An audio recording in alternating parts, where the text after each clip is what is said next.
Namaskar, this is Akhilesh Bhargava. Welcome to Tit-Bits on Business and Finance with me. The Finance Minister, Mrs. Nirmala Sithraman, while moving the Taxation Amendment Laws Bill in the Parliament, which was seeking approval of the Parliament to the corporate tax rate cuts that were effected in September 2019, she said that these rate cuts had been effected in the context of the ongoing trade war between China and USA, because of which many companies are exiting from China. She said that many Southeast Asian countries, which are actually competitors to India in seeking that business, they have pruned their tax rates, and India thus also needed to do so. She said many other of these countries are following suit in terms of cutting their corporate tax rates. She further pointed out that in the case of Singapore, the corporate tax rate had been brought down to 17%. It was for this reason, she said, that the corporate tax rate for new manufacturing companies who commence their production after 1st October 2019, but before March 2023, they have been offered a tax rate of 15%, which is very attractive. And for other companies who are not into manufacturing and who do not avail of any tax exemptions, she said that the rate is 22%. The thought process is that by doing this, India will be able to attract a lot of investments into India. The FM then reiterated this particular offer of making India attractive by way of tax rate cuts in a seminar, a conference organized by the Indo-Swedish Business Council. She said that India had cut its corporate tax rates, making it a very attractive investment destination.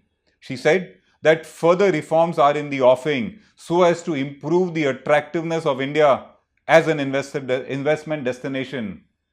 She appealed to the Swedish industrialists and entrepreneurs who were there in the audience to invest in India in greenfield projects and brownfield projects, and said that in the next 5 years, the government intends to invest 100 lakh crores in infrastructure projects in India. Mrs. Nirmala Sithraman further referred to the improved ease of doing business in India, of course based on the improved rankings of EODB of India in the World Bank list of rankings.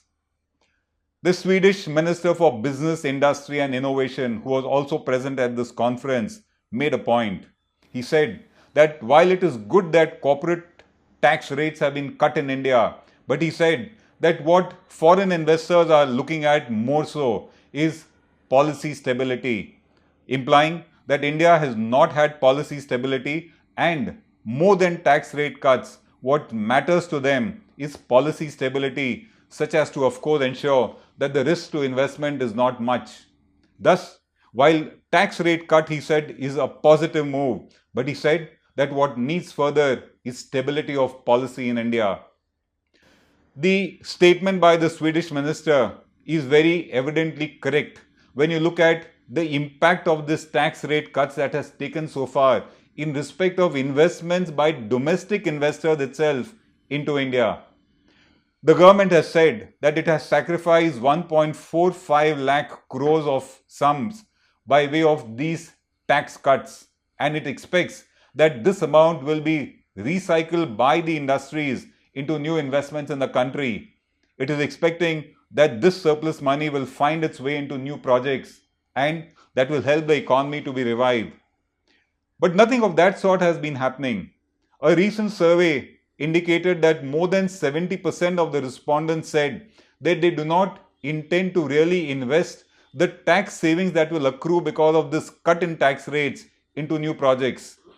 Most of them are preferring to actually downsize their balance sheets by paying off debt, by regularizing their loans, or by hoarding the money to ensure that they are able to meet the challenges of India's economic slowdown.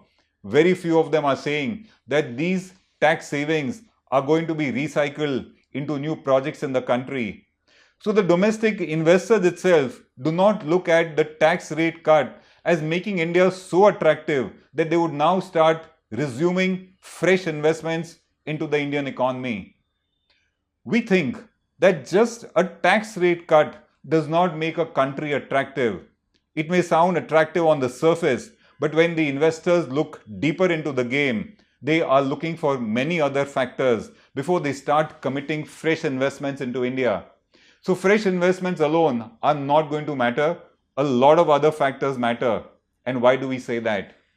The first one, what matters the most to an investor or an industrialist is safety of his investment. Only if the investment is safe that you get profits, and then comes the tax issue. That is last in the sequence of investment, as we call it. If you have policy flip-flops, if you have instability of policy making, if there are arbitrary decisions of tax authorities, etc., they endanger the very investment that is made by an investor. Tax rate cuts don't really matter to him at that point of time. So the first issue is safety of investment matters. Risk to the investment must be of a low profile. And in recent times, the risk to investment has gone up significantly according to us. The second one is, you may commit an investment, but what matters is ease of setting up a business, and thereafter comes ease of doing business. With the kind of challenges that we have in land acquisition, with the kind of red tapeism that we have, with the kind of unending approvals and the delays we have in India, the very ease of setting up business is a huge question mark.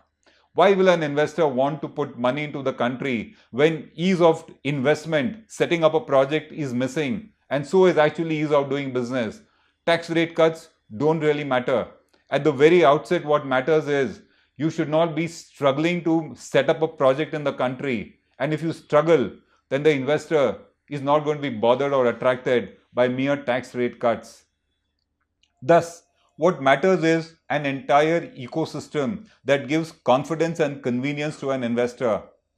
The very fact that companies have exited from China and gone to countries like Bangladesh, Thailand, Vietnam, Indonesia, and Mexico itself is a point to ponder. Their ecosystem must be certainly much better than India's ecosystem, that they were willing to go into a corrupt nation like Bangladesh for that matter. They do not find the entire ecosystem of India to be comforting enough. Until that is not improved, a mere tax rate cut is not going to do magic for the country. That means there are better options available to international investors than India. And that is something that the government needs to realize is not going to be wished away just because they may have pruned tax rates extremely sharply. The fact remains is that if you set up an enterprise in India, you are going to face extremely complicated, oppressive and harsh laws. Those laws are such that very soon you are saddled with contingent liabilities on account of violations that took place for no fault of yours. They were unintentional violations that may have occurred. But these oppressive laws, they foist a company with huge penalties and prosecution, endangering the very investment that they may have made. Until these laws are not simplified and made easier and fair, why should an investor really risk his investment in the country? So according to us, just because tax rates have been pruned does not make India so attractive as the finance minister may like to say. The very reality that is emerging today is whenever there is a change of government in a state, the new government very willingly and consciously reneges and goes back on written contracts signed by the earlier government. We are seeing that happening in Andhra Pradesh on a large scale, and we are now seeing that happening very soon in Maharashtra, where the new chief minister is reviewing every major infrastructure project that was approved by the previous government and has already put them in a review mode. He probably does not have the political guts to say at the moment that they are being cancelled. Reviewing itself means that we do not know whether they will take off or they will go forward. In such a situation, what happens to all those international investors and companies which signed contracts with the government and now they find that the government has gone back on its written word, forget the spoken word. All that they will have to now do is go to courts to get their contracts honored. And investments are not made with the intent to go to court. That is the last option that they want.